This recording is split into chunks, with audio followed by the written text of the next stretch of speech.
दूसरे जो सूरत चढ़ी उसमें कुछ महसूस नहीं हुआ। उसमें न शरीर में चींटी सी चलती है और न कोई किसी किस्म का दर्द महसूस होता है, बल्कि पेट ठंडे होने शुरू हो जाते हैं और ध्यान ऊपर की तरफ चढ़ने लगता है। घर या संसारी वस्तु से कोई प्रेम या लगाव नहीं रहता है। अगर घर परिवार वालों को कुछ बताना भी चाहें तो कुछ याद नहीं आता। केवल थोड़ी मामूली घबराहट अवश्य होती है, लेकिन ध्यान बराबर ऊंचाई की तरफ यानी गुरु की तरफ ही रहता है। यह मैं सब आप बीती ही लिख रहा हूं। एक दफा रात के 11 बजे तबीयत थोड़ा घबराना शुरू हुई तो मैंने पैरों के तलवों को चेक किया तो पैरों के पंजे बिल्कुल ठंडे हो चुके थे। मैंने बच्चे और उनकी मां को उठाया और बताया कि तबीयत कुछ घबरा रही है। बच्चों ने कहा कि डॉक्टर को लावें। मैंने कहा अब डॉक्टर से तबीयत ठीक नहीं होगी। मुझे तो पता था कि सूरत चढ़ रही है, उसमें डॉक्टर क्या करेगा। उस समय कोई दुनियावी याद नहीं रहती। मुझे एक दो बात याद रही, वह उन्हें लिखा दी। बाकी ध्यान ऊपर की तरफ अपने आप लग रहा था। घुटनों तक सूरत चढ़ चुकी थी, या यूं कहें कि घुटनों तक जान निकल चुकी थी। मैं बैठ गया। गुरु महाराज के चरणों में ध्यान लगा था। थोड़ा समय निकला, फिर सूरत उतरने लगी और वापस पैर गर्म हो गए। ऐसा नहीं कि बीमार चल रहा था, उस दिन बीमार था नहीं, अच्छी तरह खाना खाकर सोया था। मेरे घुटनों तक दम निकल चुका था, लेकिन घर वालों को मैंने इस बारे में नहीं बताया। एक तो घबरा जाते, दूसरे इनको सूरत के चढ़ने का पता लग जाता। मुझे उस समय बड़ी खुशी हो रही थी। एक तो ये कि शरीर पर कोई जोर नहीं पड़ रहा था, दूसरा यह कि ध्यान गुरु महाराज के चरणों में लगा था। मेरे लिए इससे बड़ी बात और क्या हो सकती थी। मैं ये खुशी मना रहा था कि गुरु महाराज की दया हो जाए और शरीर चला जाए, तो इससे अच्छा मेरे लिए और क्या हो सकता है। लेकिन मालिक को ऐसा मंजूर नहीं था। तीसरा सूरत चढ़ने का तरीका जो अपने पर बीता और कभी कभी सूरत चढ़ने का असर मालूम देता है, वो ये है कि सूरत पैरों की तरफ से सिमटनी चालू होती है। एक दिन हम चौक में बैठे सत्संग करके आखिरी प्रार्थना कर रहे थे।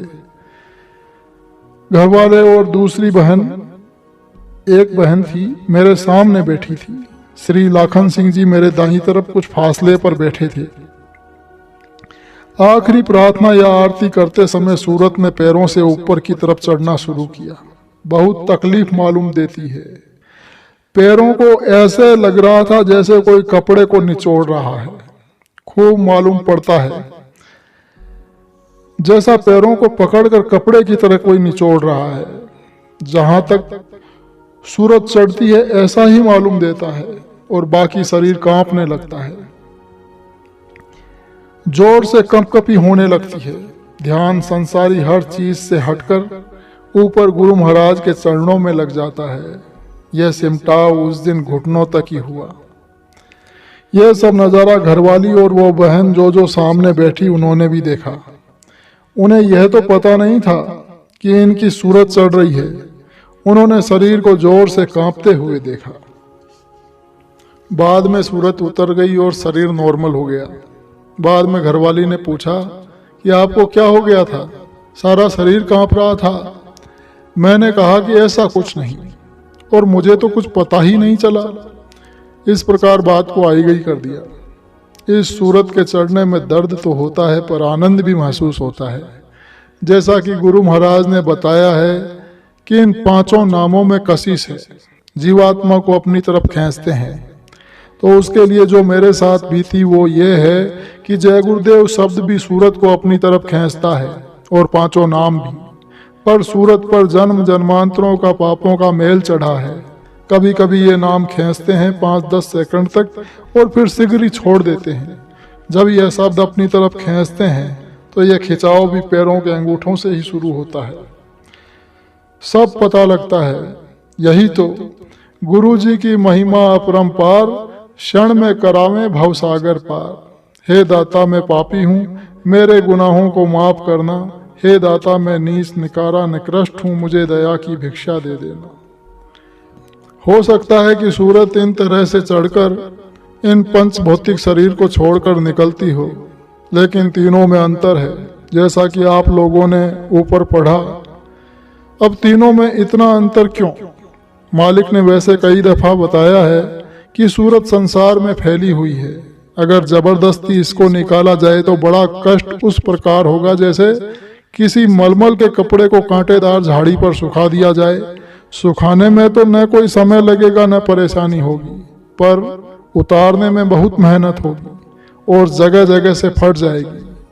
पर अगर भजन द्वारा मेहनत करोगे तो जैसा कि नंबर 1 और नंबर 2 में बताया है, शायद ऐसे आसानी से जीवात्मा की चढ़ाई हो और इस पंच भौतिक शरीर को आसानी से छोड़ दे।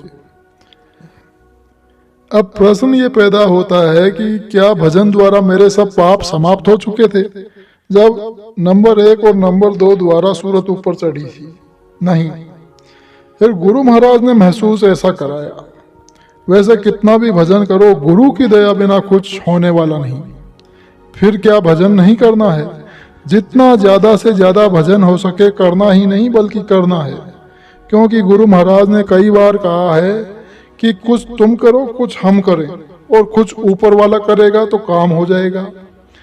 जय गुरुदेव, वह 5 नामों में कशिश है। जब अंतर आत्मा से लिए जाते हैं तो ये सूरत को चंद सेकंड के लिए ऊपर को खींचते हैं। ध्यान नीचे होते ही ये भी सूरत को छोड़ देते हैं। यह सब पता लगता है, अपने साथ ऐसा खेल होता है तभी लिखा है। जय गुरु।